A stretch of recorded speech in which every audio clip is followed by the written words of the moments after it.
In last class, we discussed about liberation theology, right, and liberation pedagogy. And while discussing liberation theology and pedagogy, I have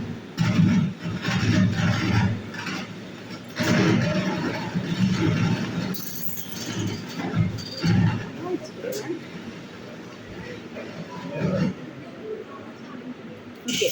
While discussing theology, uh, we have discussed about Hinduism, how we can include religion in development, importance of religiosity in development. This is what we have discussed, right?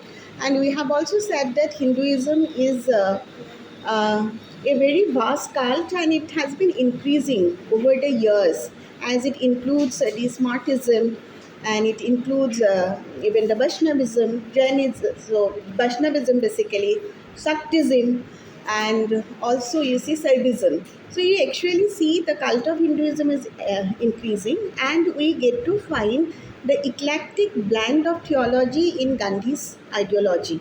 We can also discuss about Gandhi's liberation theology. So when we discuss about Gandhi's liberation theology, Gandhi has also brought concept from Christian liberation theology. Although Christian liberation theology has emphasized upon non-resistance, you know, Gandhi has made passive resistance that is based on his own concept that is called Sarvodaya and Satyagraha.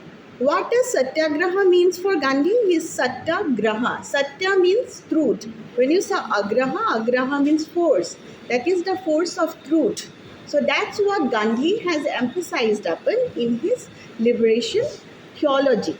So when we discuss about liberation theology, we have to consider all the religions, not only the Hindu religion, the Christian religion, Muslim religions. They do have separate, theological principles towards the society. Okay, for the betterment of the society, for the development of the society. So I can also give you one example related to that United Nations Population Fund Project AIDS. So you actually know United Nations, UN, FPA, you heard about UNFPA, United Nations Population Fund Project. So that project usually aid numbers of organizations, NGOs and other institutions to carry out various campaign and population control drive. So they carried out some experimentation in those areas which are dominated by the Muslim community of people. So in those areas, like in Africa, basically in Ghana, Kenya, they have started some program of reinterpretation of Quran. So Quran is actually one you see doctrine, or it is also a thesis, you might say, which are often misinterpreted. Now it is being reinterpreted by the religious bodies, so they have included the religious bodies in their uh, movement, you say, or a campaign or movement for social change. Now social change, they want to make people understand about the family planning. Now you see, family planning is a taboo concept among the Muslim community. They don't want to see the importance of family planning, because they do have an understanding that on the judgment day, uh, Muhammad want them to increase the number of the followers. So they are driven by that principalities that on the judgment day they are supposed to have more number of followers, which will require more number of births. So they actually came diverted from the Quran based principles. So Quran was being reinterpreted with the help of UN agency and UN project. So UN has actually funded that population planning project and family planning project and population drive, and help women and religious group among the Muslim community to understand the importance of education, importance of health and hygiene, importance of living a healthy and dignified life. You see, when there are number of populations, we also get to see in Ghana they carried out a survey, they find out the statistics, they find out that in Ghana, number of families have been increased. Along with that, domestic violence have been increased, drug and alcoholism has been increased, then delinquency has been increased, and there are also issues related to health and hygiene. So that came along with the increasing number of, progenies, or increasing family members, or an expanded and increased family size has culminated several problems. So when women groups are also made involved into that campaign, when religious groups are also made involved into that campaign, they try to reinterpret the Quran, Quranic focus on religion. So they come to learn that instead of um, making female or women away from educations, they have found that women could have a very pivotal role in education.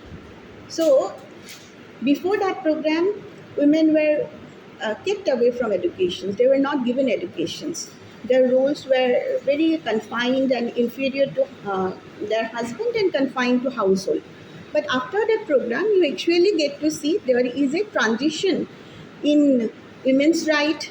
There is also a transition in the statistics in terms of women empowerment. More number of women become literate. More number of women started getting job.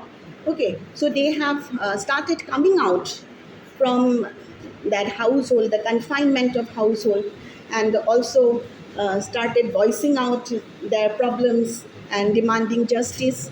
So that actually initiated uh, by religious organization. You see, that program has involved a religious organization, and they emphasize upon the liberation theology. So this is one example how you can see that liberation theology and involving religion into development can actually bring social change. That is one example. Okay, that's a example in Ghana. It was experimented during 1970s. Okay, we also have another experiment. We have discussed in that last class, it is about Sarvodaya experiment. Sarvodaya experiment was influenced by Gandhism, Gandhian theology, Gandhian liberation theology. Although when we talk about the Sarvodaya, we uh, focus on the eighth part. If we think about the middle part, Sarvodaya movement in Sri Lanka, which I am here talking of, although it is inspired by Gandhism, equally it is also involving the eclectic blend of Buddhist theology. So it has focused upon the righteousness. It focused upon the middle path. Middle part, when we talk about the middle part, it has focused on the eight path. Those are the right decision, right life, right choice, right livelihood, right consequences, right effort, okay, right action, right mindfulness, which are very important to lead a healthy life and dignified life. And what is the importance of that? You see, that Sarvodaya movement is to bring peace in the society, and it continued. It continued after tsunami. Uh, any post-disaster initiative could also be triggered and be equated with Sarvodaya. So when we talk about the post-tsunami initiative, we get to find various peace initiatives which are also acclaiming the Sarvodaya principalities. You see, like they want to carry out a peace drive. And through this peace drive, they focus upon listening, speaking, and eye contact. They are focusing upon, and also on communication. And they want meditation, want people to meditate.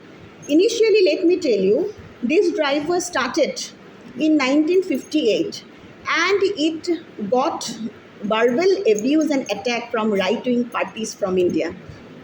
When this meditation was carried out in even Sri Lanka, that was based on the Gandhian philosophy, Gandhian liberation theology, was being attacked by right-wing political party.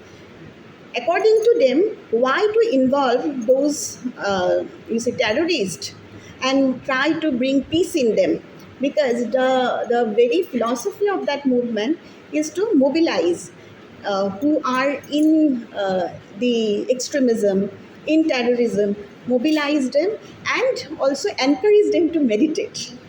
Now, that is a question even for many, that why you are encouraging them to meditate instead of arresting them and putting them into jail. Okay, so the very basic objective was to change their mindset and to liberalize their mindset in such a way that they emancipate from their own enslavement. Okay, that's slavery.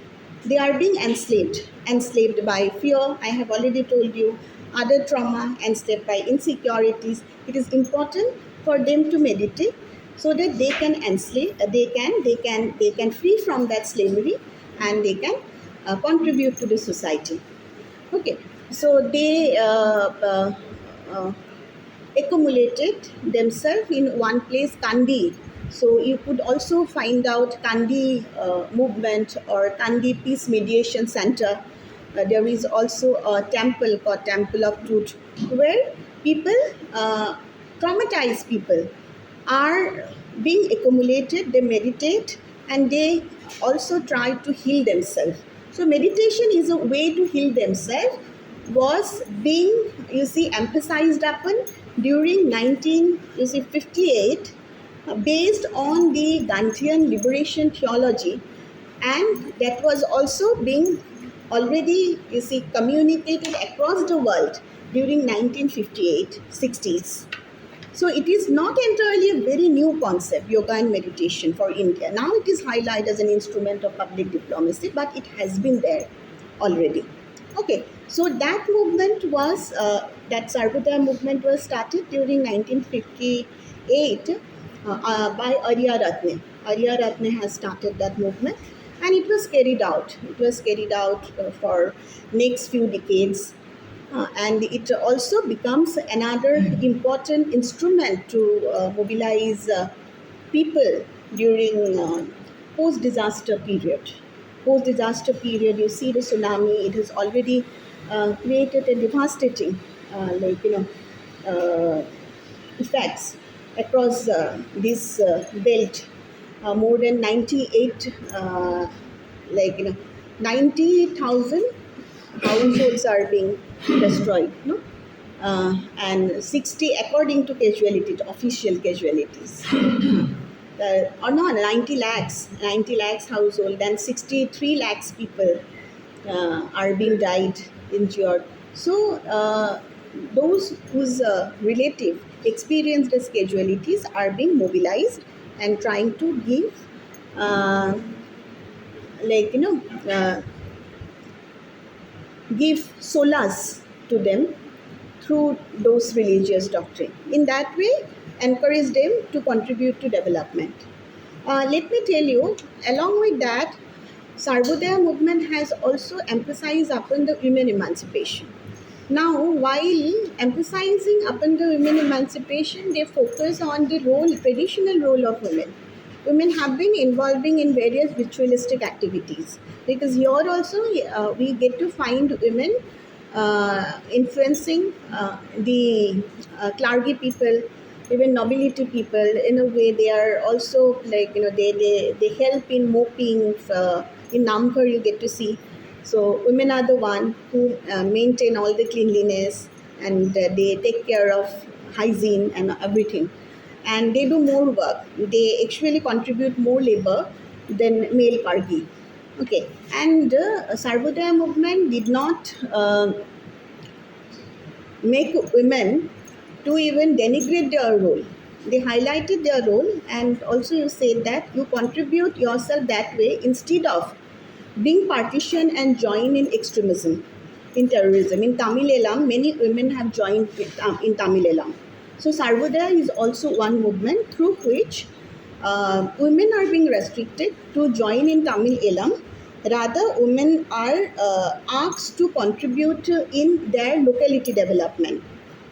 Okay, that is, you see, that way it is said that you can even emancipate yourself. That was another philosophy related to Sarvodaya, but this is a kind of way to transitioning from extremism to liberalism. Okay, so here you see that transitioning from extremism to liberalism, and where your emancipation will be, like, involved. You can emancipate yourself. Okay, uh, and then we also see that when we discuss about Gandhi's liberation theology, I have been telling you that Gandhi wanted to establish Ram Rajya, and his vision was very eclectic. He borrowed concept from even Christian liberation theology, uh, from Buddhist liberation theology, and tried to create an eclectic blend of, Hinduism. And hence it is very interesting also, and which he even used as a strategy, employed as a strategy to struggle against colonialism and dependence. And you also see we talk about the passive resistance and civil disobedience. These are some of the strategies which he has mixed with Christian theology and Hindu theology. Okay, and Gandhi's concept of Harijan is totally different from what was envisaged by B.R. Ambedkar. Okay, so what he also knew the condition uh, and the deteriorating condition of caste and Harijan in the society. So you'll be learning about it in the next semester. So we will be more focusing on the caste class issues. But Ambedkar's philosophy on caste was a bit different. Hmm. He focused on caste mobilization, so that instead of creating one platform for all, we want to have a separate platform, and having a separate platform and having converted from Hinduism to Buddhism, we can have our own identity and status. That is what Ambedkar actually envisaged. But Gandhi's caste ideas were different. He wanted to include all the caste, Harijan and the Dalit also into the Hindu fold. Okay, so it was very encompassing. Now you also see that why I have been discussing about it. Last class, I have mentioned about this importance of the uh, theater of the oppressed, and liberation theology is essentially related to theater of the oppressed. And many a time, when you understand the existing line of institution, it is very important for you also to understand the communication component. And liberation pedagogy also help you, and liberation theology also help you to understand the communication component in any institutional setup, in any policies, in any schemes, in any researches. Okay, uh, it will be helpful to you. And we will be also discussing about subaltern perspective, but perhaps not today. But when we discuss about the theater of the oppressed, it is very important to understand our own roots. Okay, it came from, Brazilian scholar. We talk about Paulo Freire and Augusto Ball. These are the two names associated with theater of the oppressed. Augusto Ball's theater of the oppressed has used the concept and idea of, you see, the conscientization of Paulo Freire, and try to create a theater for the masses. In India, we actually know Sabdar Hasmi and Badal Sarkar. There are also many names associated with the theater. But you actually know, you heard about Sabdar Hasmi. Sabdar Hasmi was killed. No, he was killed in 1989 on 1st January when he was performing Halla Bol. You know about him. You don't know. Theater was actually a part of communist ideology here in India. It was a part of agitprop, when you talk about the agitprop is actually a political ideology based on agitation. Okay, the agility, you see, activism. So, theater is an instrument to activate your mind, activate your body, and be a part of activism. Okay, so that's how you can liberate yourself. Now, you see, in 1930s, we get to find the emergence of communism here in India, and they have started theater as a way to represent the masses, represent the problem of the masses, represent the situation of the masses. Because initially our theatre was confined to proscenium from stage-based theatre. And that space has a very important role in understanding the form of theatre. You know, when you talk about the space, where it has happened, okay, so it gives the context. So when we talk about the proscenium theater, so you see that there is a stage, and except one, even if you see the all sides are open, there are also different kind of space. We talk about flexible space, we talk about environmental space, we can talk about a flow space, we can talk about multi-purpose space, we can also discuss about multi-formed space.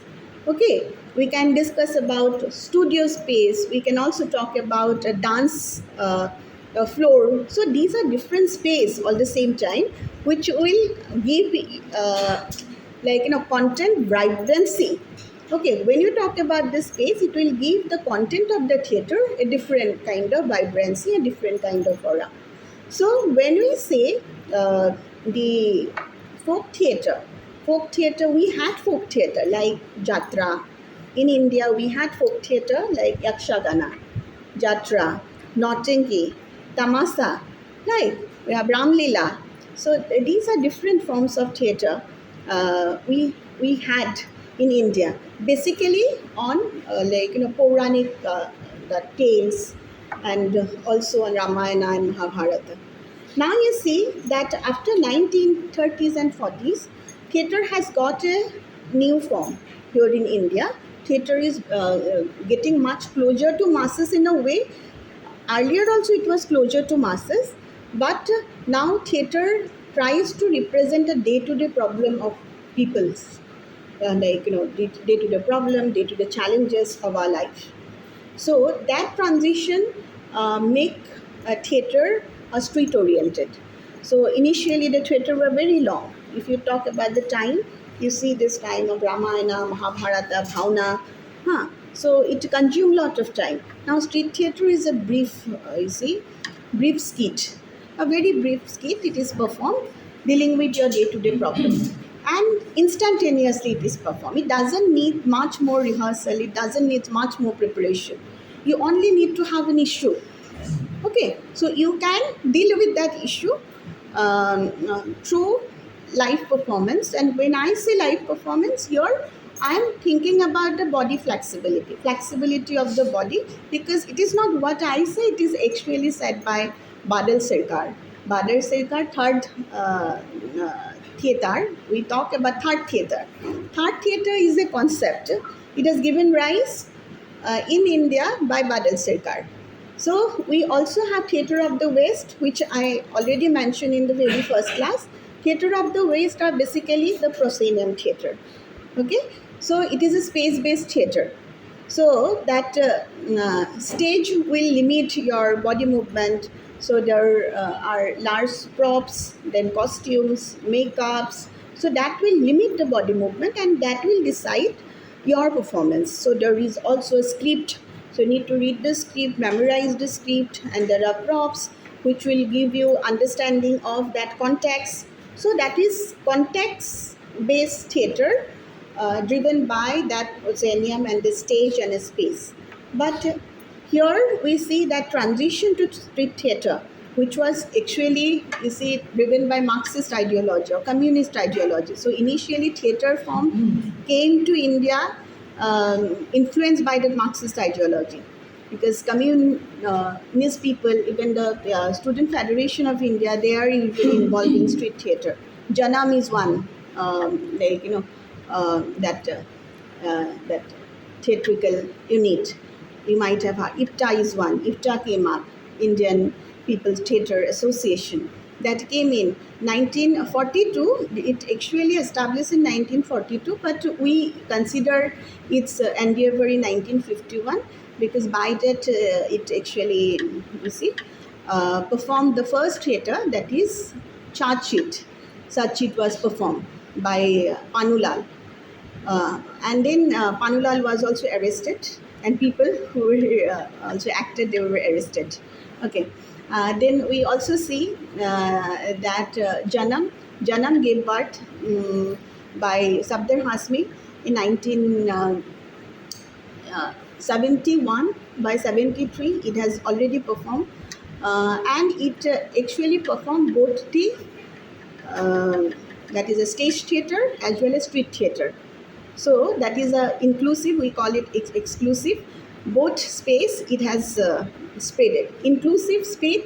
This outer world is much more inclusive when you talk about the environmental space. In environmental space, actors share the same platform with the audiences in environmental arena. Here also you see the kind of space we usually perform in role in university campuses. These are environmental space, and we also call it arena. Have you visited that one, that planetarium? Planetarium, that space is called arena. That also a kind of environmental space, give flexibility to any kind of theatre, arena. Okay, you see that there are some gaps and vomitories through which even audience came in and joined. In the middle, you can actually see the space for acting, right? So, like that way, you can have also space which will give a meaning to that form of theatre. Okay, so Janam performed both that stage-based theatre as well as you see street theatre. Stage-based theatre like Barun Ki Bete is one, and then Satya Shodhak is one very important stage play, and then that is also Motilal Ke Satyagraha. There is also Motilal Ke Satyagraha. That is also very important. I could remember if I am not misspelled. Motilal Ke Satyagraha is also very famous stage play of Janam. And then in terms of street play, we get to find that Ye Dil Mange More, that is a very famous street play by Janam. Ye Dil Mange More, this is basically against those Hindutva ideology which were spreading communism and that anti-secular drive, that is a Ye Dil Mange More, that was against communism basically. Then we also have another one that you have that Honda Ka Gunda. Honda Ka Gunda is against the corporatism. Okay, that is also very famous play, Honda Ka Gunda. So that's a very famous play by Janam. And while performing the Hallabol in 1989, you get to find that he was being killed. He was assaulted by even right-wing party only. That Sabdar Hasmi was assaulted by right-wing party and he was arrested. Then, like he was hospitalized. Next day he died. Okay, so there are instances that there were assault on communists, there were assault on socialists in the society right from the very beginning by right-wing party, and we know it, but we don't tend to. All of us are aware of it, but we are not that vociferous about it. We don't say. So this is the truth. And then we see Badal Sarkar, he was also influenced by Marxism. But you see, again, when we talk about the Marxist doctrine of liberalism, Marxism has also totalitarian component. So in next semester, we will be discussing about all these political systems, various type of political system. Then you actually understand this. Marxist is very utopian, but the way it is being exercised, the one party system is highly totalitarian. So when we actually see the political system which is established by the Marxist doctrine, what is happening in China, even in Cuba, okay, in Venezuela, these are the government. So you get to find a totalitarian government. There is no multi-party system. There is no other party system that the opposite party in opposition will always be in jail. So that was one thing. But the ideology of Marxism is highly utopian, and this is something which most of the artists, most of the activists are in support of. So we also see that theater is a handmaid of democratic socialism. So when you talk about the street theater is a part of third theater. Okay, now what is third theater? In last class we have discussed about third theater. Third theater is highly inclusionary. Third theater, that concept actually came in India only. It is highly inclusionary in the sense that it is the synthesis of East and West, and it is highly flexible, highly portable, and highly inexpensive. So when we talk about the uh, form and content of theatre, form and content of theatre can also be very flexible. Badal Sarkar said that form is very important.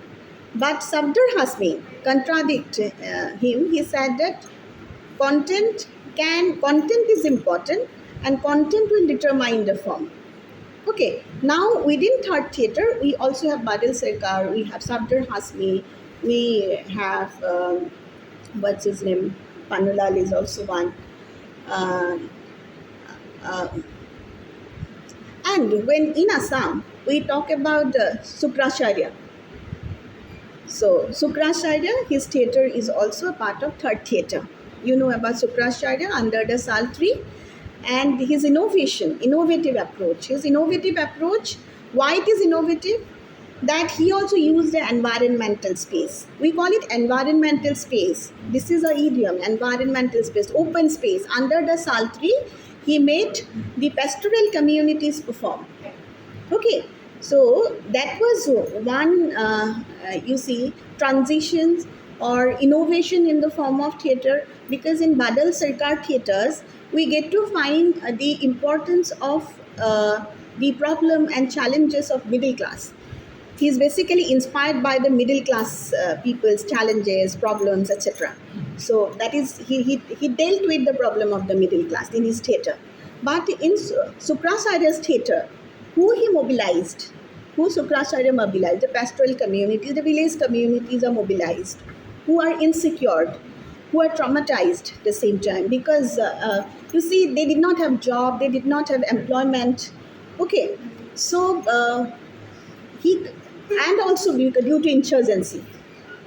So it has actually that change their mindset. So this community is being mobilized. Those are being victim of insurgency.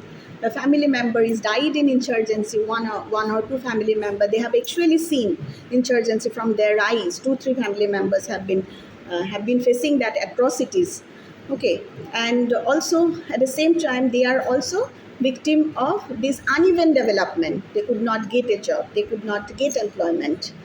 Those are the youth who were being mobilized, were part of the Sukracharya theatre party. And if you see some of the clips, you'll be mesmerized. The way he made them uh, learn the art form. Under the Saltri, you should learn Sukracharya Ravas, like technique of theatre. So that is another form of third theatre. So you should understand the characteristics or feature of third theatre.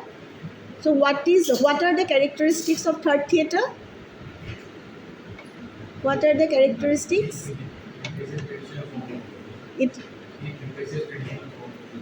it represents tradition. Okay, yeah, one. Then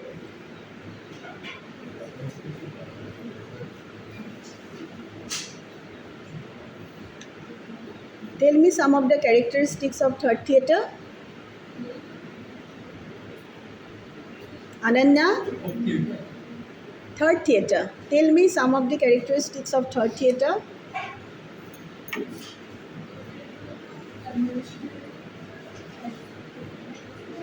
Louder. The theater focuses on modern topics. Modern topics. You cannot say modern topics, are contemporary issues, right? Contemporary issues, right? Right. Huh? কি কৈছা? And socio-political কিছুমানৰ relevant থাকিলে হেৰি art theatre মানে theme কৰা সামাজিক অৰ্থনৈতিক যিটো আমাৰ ব্যৱস্থা আৰু এই সামাজিক অৰ্থনৈতিক ব্যৱস্থাটোৰ লগত জড়িত বিভিন্ন ধৰণৰ সমস্যাই থিয়েটাৰত মানে এটা স্থান পায়। দেন you tell me.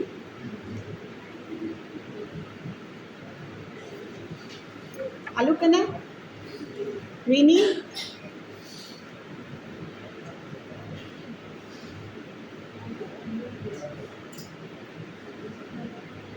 Subhadra, Jakia, Anuradha. Yeah. This creator brings the people. Sorry? Uh, this is the type of creator that brings the masses close to the culture. This is good. Aware about the Right. issues that the society. Speak more. Okay. Actually, I feel was a kind of anything about Farah.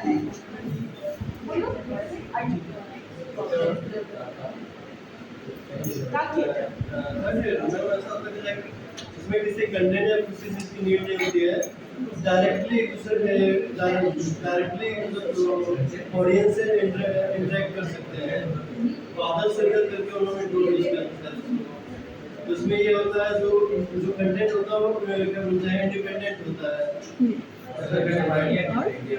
हाँ ये होता है कोई भी इसमें costume या costume की या डायलॉग की कोई नीड नहीं होती है बहुत अच्छी बात है। हाँ अच्छा, ऑडियंस से इंटरेक्ट कर सकते हैं बहुत अच्छा। हाँ हाँ सही है। सो ये he is very close to that concept. Seemant हाँ प्रशांत प्रशांत प्रशांत Ma'am, art theater communicate with the audience to convey the message regarding social issues and governance. social issues governance আচ্ছা ঠিক আছে পঢ়িব লাগিব দেই তোমালোকে সেইটো বাৰু ঠিকে আছে আচ্ছা so this is very important so who is the innovator and founder of Third Theatre here in India he is the Badal Sirkar that we come to learn he has also emphasized upon it and Third Theatre is a synthesis of East and West. Okay, it is a synthesis of East and West, unity of East and West. Why do you say that it is an unity of East and West? We actually borrowed the concept of body. In the last class, I have discussed the same thing from the West and the mind and life performance from the East. Okay, so when we talk about the East here, East is all about connecting with the audience, live performance. Okay, you actually do not have a script. You will perform yourself, unscripted also, and then you will connect with the audience. You will involve audience. And it has brought that concept of body from the West. So, West has emphasized upon the body in the sense that we talk about mind and all. To make body that much flexible that it could be used as a prop. It could be used for any creative expression. It could be used for any kind of creative aesthetics. Okay, and hence it is a synthesis of East and the West. And this is also a handmaiden of democratic socialism. When you talk about the socio-political challenges and the problems and contemporary problems which are being discussed in Third Theatre, we're talking about the issues related to governance, issues related to food security, issues related to malnutrition, issues related to price hike. So these are some of the issues that we often deal with. Communism, then also school dropout, and now the corruption also. These are the issues which are highlighted in Third Theatre. And hence, this is also an handmaiden of democratic socialism. And also, why socialism? Because it prefers the greatest benefit to be distributed among all. Greatest goods could be distributed among all, not among a few elite. Okay, and hence it focuses upon socialization, the socialism. Socialism is also a political theory, so we'll be discussing about it later. Now you don't need to interpret that much. It's all about that community uh, participation in decision making. It is also about community electing the government. It is also about distribution of benefit among the community members. So whatever we are actually discussing as a part of the strategies, communication strategies, media strategies, and also as a part of communication for social change and development communication. Okay, so it's a handmaiden of democratic socialism, and also it is a tool for um, promoting nationalism. Okay, promoting nationalism during pre-independence period, theatre was a tool to promote nationalism, right? And this is also, you see, as I have already told you, that this is a tool uh, which can mobilize a large mass of people, right? And theater is also a tool for activism, right? And hence, you see, whenever you discuss theater as a concept, it is very important to understand the role of theater. Okay, so it is also a tool of activism. It can educate people, it can also, you see, inspire people at the same time, and it enhance the media literacy. Now, one thing which I have discussed in the in last class is that understanding the communication component of uh, of an institution, of a schemes, of any you see strategies which are very very important. Suppose that day he came to me, that yesterday Arjun, he was asking me about how to submit the assignment, and he told me that he is working on agricultural extent, something related to agriculture, right? So basically the extension service, and he could not actually interpret. He said that some problem related to agriculture that he has come up with. So it is important for you when we actually do the assignment, okay, to understand uh, what is the problem that you are dealing with. Then only you will able to write. So what I want you to achieve is uh, to find a outcome of your intervention. Okay, some you have a problem, you intervene, then you carry out a survey as a part of interventions, then you make an assessment. After assessment, you will carry out a campaign. So we will give a solution to those problems which were initially known and which were also added up after your intervention. We'll give a solution. So, as a part of agriculture or community, so he has covered an agricultural community, right? And problem he could not identify. The problem was related to market access, I guess. That's what he has found. So prior to intervention, he did not study the problem. I'm just simply saying this is a problem with many of you. This is not a problem with only one single individual. It's a problem most of you must have already faced, but you do not even know that you have faced this problem. So you did not intervene the community without a problem. You simply intervene the community. We went to the community to discuss things with them and to ask about their problem and to know the problem, right? But prior to it, you did not carry out any kind of pilot study also, or you did not carry out, perhaps you did not read books, or secondary books are also not available, or a kind of, you see, that transact work might not have been done, through which you have some ideas about the problem. So first is to carry out a transact work to understand the problem, then you intervene, no? Hence, what most of you have come up with, only the problem. Okay, so we have identified the problem. Okay, now you have identified the problem, how to put the problem. But I don't want you to put the problem. I want you to submit the assessment, not a problem.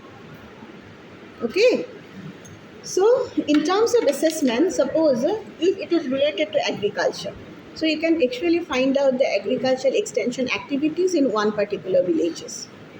Okay, agricultural extension activities, whether they are exposed to media or not, how many times they exposed to that farm related programs in radio, television, and also in internet via mobile phone. Okay, and the kind of services which are available to them, even through local that KVKs, in terms of pest management, high yielding variety seeds, whatever, new techniques, if they are also being trained to adopt certain new technique, okay, whether they are given some new fertilizers or paste. You said that fertilizers are not free. That is a problem. Many a time that is a problem you need to highlight, not in a SART, but in the issues. So, so he come to learn that fertilizers are given, the coming from the KVKs, but these are not free. For many, they have to bribe the this block development officers, not KVKs, that is a block development officer, to buy the fertilizers. So, or pest management, that pest control. Uh, like that way. So each of you supposed to identify the communication angle in the project. So if you haven't have submitted already, then it is fine.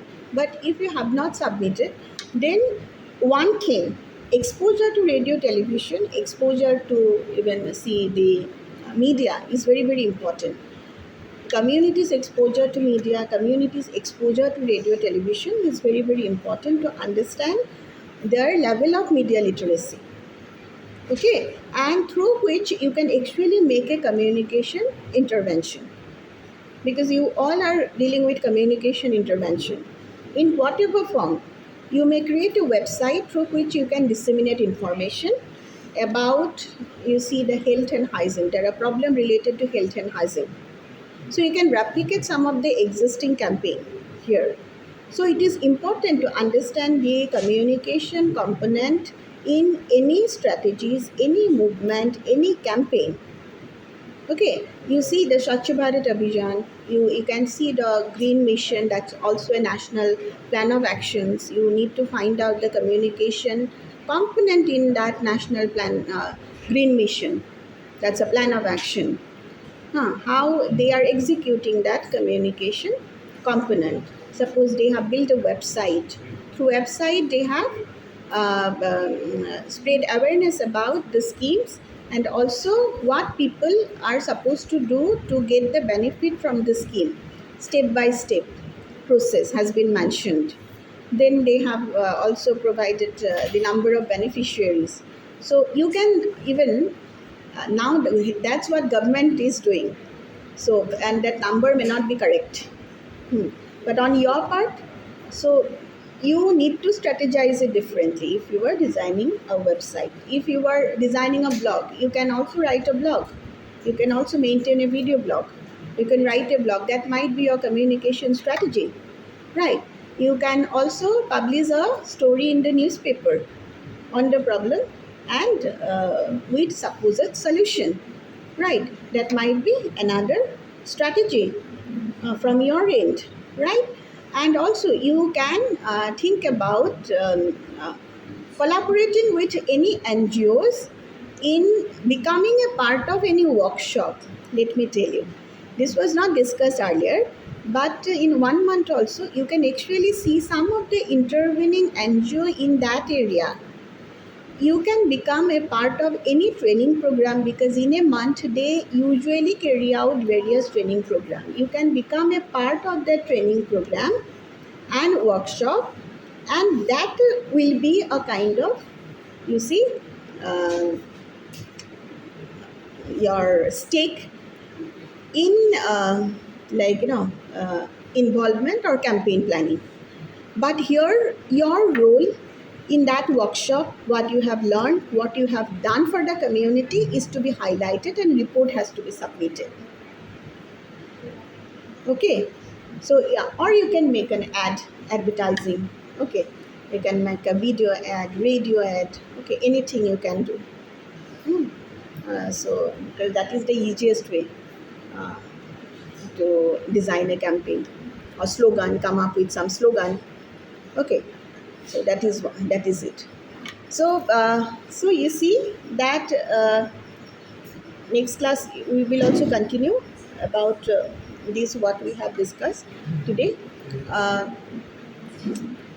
about various UN organizations and the communication component of the UN organization. Okay, suppose FAO. So what is the role of C4D in FAO? WHO. What is the role of C4D in WHO? Okay. Then again UNDP. What is the role of C4D in UNDP? Suppose ILO. What is the role of C4D in ILO? When you say International Labour Organization basically tries to strengthen the right of the workers at workplace, to improve their condition, to improve their material and spiritual well-being, and also to increase the tripartite dialogue. In a sense, it also want to enhance the dialogue, and there the communication component C4D concept involved. Now you see, in strengthening the right of the workers at workplace, what are the rights? Fair wage is one right, right? And labor law, which are sound labor law, sound labor relations. Labor relation, it will be sound, that is our relation with the employers. Sound labor relations. Social protection, various legislation which can give labor protection, various social security measures, so which are also highlighted in the objective. So if ILO is focusing upon those very objective, like it is focusing upon strengthening the rights at workplace, it is focusing upon strengthening social protection measure, it is also focusing upon equality among man and women at workplace, and fourth one may be uh, promoting the dialogue and that is a tripartite relationship. So communication component involved in the dialogue and tripartite relationship, we try to like you see, find out the role of communication personnel in ILO. They can come and involve in the field work, right? They can also help in uh, enhancing and creating a dialogue with the community. Right. So you need to find out, there are different organizations, you need to study the objective, and you need to find out the communication component in it. Okay. Cool. So I'm leaving only. Okay. So this is fine. Okay. Uh,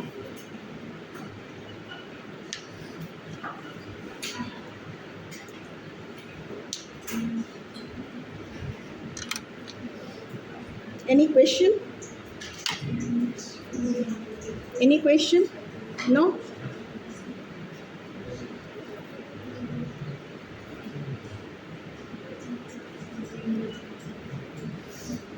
You know about FAO? What is FAO? I'm asking you a question. You are not asking me questions, so it's important for me to. So, like, I should create a stimuli among you. What is FAO? What is FAO? Hmm. Huh?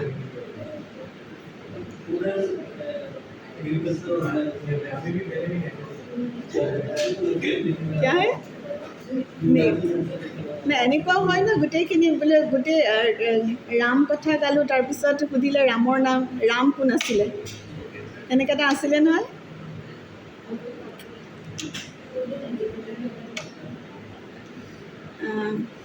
আৰু okay. Yeah. Okay then. So theater is important for all. It's a part of communication, community media. So both of you, people, students from folk and community media, is also we'll also study that the concept theater, which is important. Uh, and for communication, for social change, it is also very important. This is also very important folk like in media.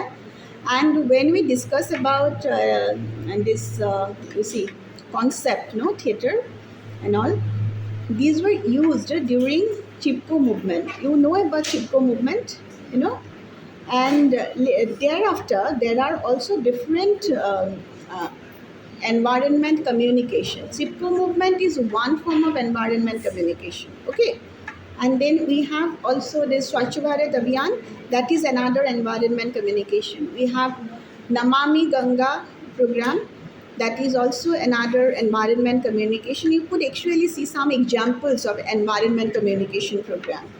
And Chipko movement used the folklore, folk idioms, folk theatre, dance, etc. to popularize the movement, to create awareness about the movement.